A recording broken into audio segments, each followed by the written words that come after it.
The Christmas Spider, a Slavic fable. Once upon a time, there was a widow who lived in a small house with her children. It was the night before Christmas. The children tucked in their beds when the widow was doing her Christmas Eve cleaning. The resident spiders not wanting to be swept up, with the broom hid up in the corners where the walls met the ceiling. When she finished cleaning, the mother gazed at the family Christmas tree, feeling sadness for her 3 young children. She could not afford the colored lights and beautiful glass ornaments that adorned the Christmas trees they'd seen in the store windows in town. She did her best, decorating it with fruit and ribbons, making it as beautiful as could be. There was one young spider who had been watching her from the corner. He felt sadness, so he decided he would help the mother decorate the tree. When midnight came and the widow was settled into bed, he hopped down and began spinning his web round it. Soon, the other spiders decided to join him. They were so excited that they ran all over the tree. They scurried up the trunk and leapt from branch to branch. Unfortunately, they had left their mark. A gray spider web now covered the whole tree. When Santa arrived, he was touched by the love the young spider had for the widow and the children, and amused to see the tree covered in spider webs. Now he faced a dilemma. The mother would be surely disappointed to see their beautiful tree all wrapped in the webs, but the spiders were so pleased with their handiwork that he did not have the heart to take it down. What could he do? He thought and came up with a wonderful solution. He waved a magic hand and turned all the webs into beautiful shimmering silver strands. When the family awoke on Christmas morning, they ran to the living room and saw their tree sparkling and glittering in the morning sun. Their delight was unsurpassed. They had never seen such a beautiful tree. Only the mother knew that a true Christmas miracle had occurred overnight. From that day on, tinsel became a treasured ornament for trees all over the world. Those who know the legend make sure that they give thanks to the industrious spiders by hanging a beautiful spider ornament in a prominent location on their tree. Thank you for listening. The Christmas Fairy of Strasburg. A German folktale. Once, long ago, there lived near the ancient city of Strasburg, on the river Rhine, a young and handsome count, whose name was Otto. As the years flew by, he remained unwed, and never so much as cast a glance at the fair maidens of the country round. For this reason people began to call him Stoneheart. It chanced that Count Otto, on one Christmas Eve, ordered that a great hunt should take place in the forest surrounding his castle. He and his guests and his many retainers rode forth, and the chase became more and more exciting.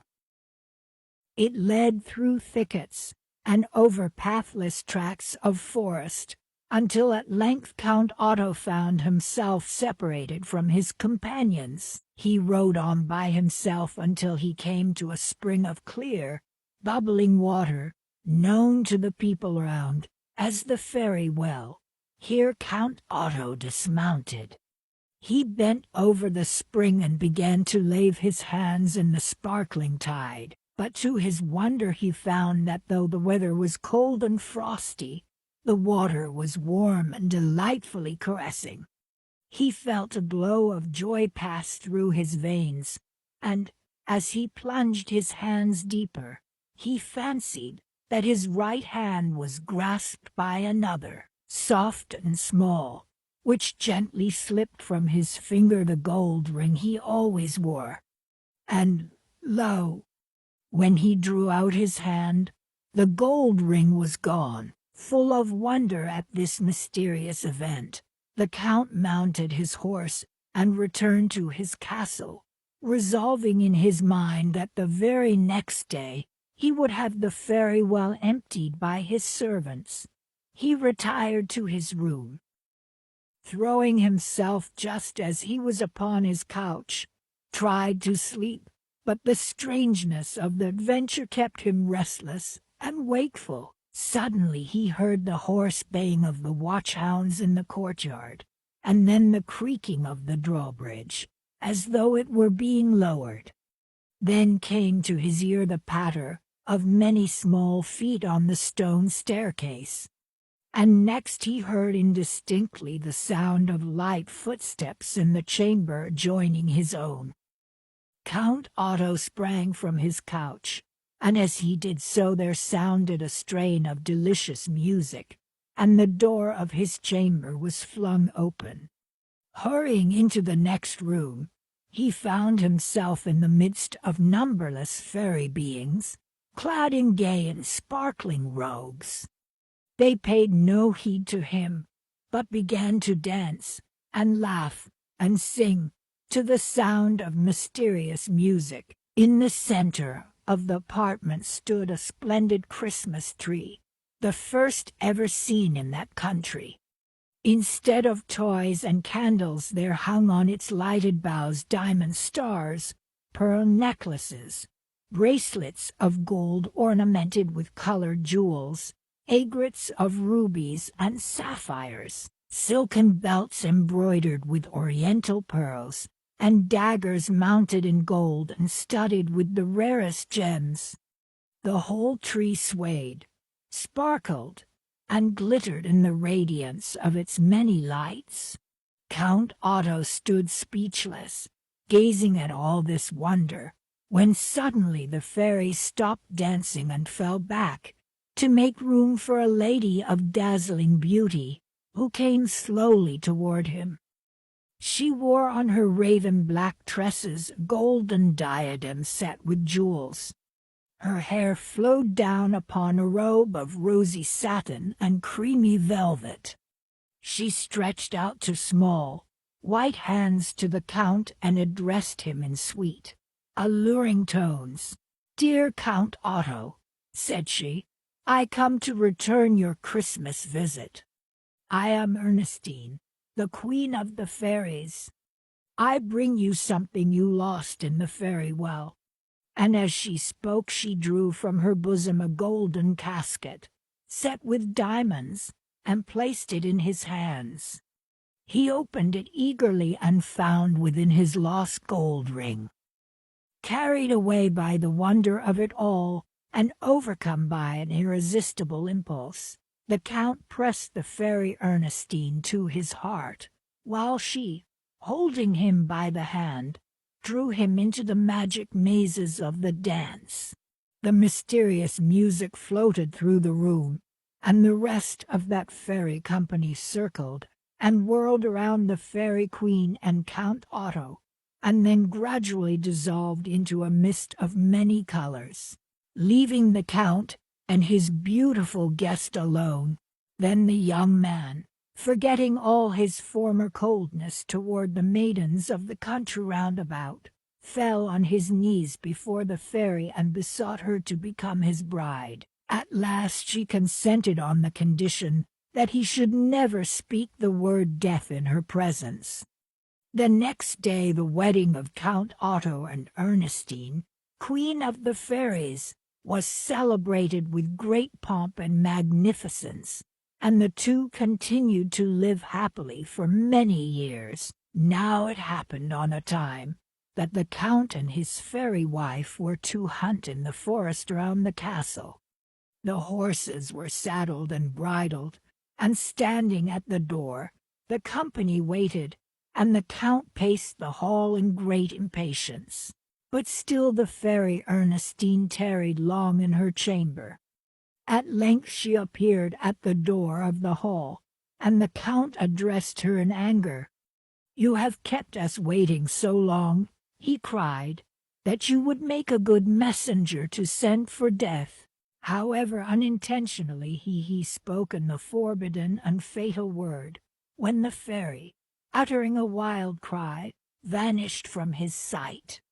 In vain Count Otto, overwhelmed with grief and remorse, searched the castle and the fairy well.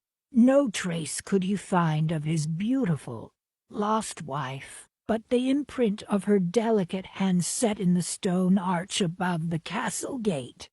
Years passed by, and the fairy Ernestine did not return. The Count continued to grieve. Every Christmas Eve he set up a lighted tree in the room where he had first met the fairy, hoping in vain that she would return to him. Time passed and the Count died, but to this day may be seen above the massive gate, deeply sunken in the stone arch, the impress of a small and delicate hand. And such, say the good folk of Strasburg, was the origin of the Christmas tree. Thank you for listening. Eavesdropper. A Maryland tall tale. There is an old tale which claims that at midnight, on Christmas Eve, the cattle will kneel in the barn and speak with one another.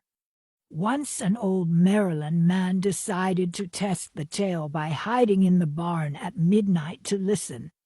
So he climbed a rope to the window in the hayloft. He lay down on the rough gray boards, covered himself with hay, and waited. Underneath his hiding place say to its neighbor, "I am afraid our poor old master will not live out the year." "Oh dear," exclaimed her neighbor. "What a pity!" The old man was so frightened by the cow's words that he hurried over to the window, wanting to get away from the barn as fast as he could. But his sweating fingers slipped on the rope, and he fell to the ground. The old man did not survive the fall. He was found the next day, the cattle simply staring knowingly at the old man's recently adult son. Since then, the people in Maryland have never eavesdropped on the cattle at midnight on Christmas Eve. Thank you for listening.